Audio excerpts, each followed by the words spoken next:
போகறதுக்கு முன்னாடியும் மாமிசம் சாப்பிடக்கூடாது. போயிட்டு வந்த பிறகும் அன்னைக்கு முழுக்க மாமிசம் சாப்பிடக்கூடாது.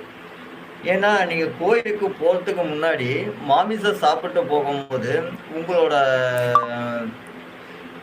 மனதுக்குள்ள பார்த்தீங்கன்னா வந்துட்டு, நெறைய ஆசைகளாக இருக்கட்டும், உடல்ல இருக்கக்கூடிய அந்தோடைய நாடிகளாக இருக்கட்டும், எல்லாம் பார்த்தீங்கன்னா வந்து நமக்கு மேல மீறி அந்தோட நாடிகள் வந்து ஓட்டம் குடுக்கும். அப்ப என்னன்னா, நம்மோட சிந்தனைகள் ஏன்னா நம்ம கோயிலுக்கு போகும்போது பார்த்தீங்கன்னா, நவகிரகங்கள் அத்தனையுமும் வந்து பார்த்தீங்கன்னா வந்து அங்க இருக்கக்கூடிய அந்த கோயில்ல வந்து நமக்கு கிடைக்கும். அப்போ நாம அங்க போகும்போது நம்மோட எண்ணத்துல என்ன இருக்கோ, அதுதான் நமக்கு கிடைக்கும். அப்போ நம்மோட எண்ணத்துல வந்து நம்ம நான்வெஜ் சாப்பிட்டு போகணுமோ, நம்மோட மனச நம்ம அடக்கிக்கணும் முதல்ல.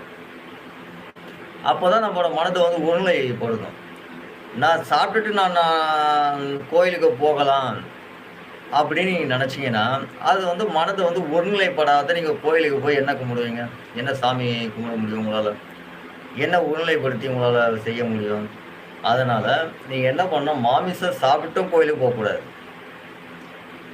மா கோ கோயிலுக்கு போயிட்டு வந்துட்டும் நான்வெஜ் சாப்பிடக்கூடாது. ஏன்னா, நமக்கு வந்து அந்த நல்ல சக்தி நம்மளோட இருக்கும். நம்ம கோயிலுக்கு போயிட்டு வந்துட்டோம். நம்ம வந்துட்டு இன்னைக்கு வந்து நம்ம சுத்தமா குளிச்சுட்டு, நம்ம கோயிலுக்கு போயிருக்கோம். கோயில்ல வந்து ஒரு மனதோட நம்ம சாமிய கும்பிடுறோம். நம்ம சாமிய கும்பிட்டுட்டு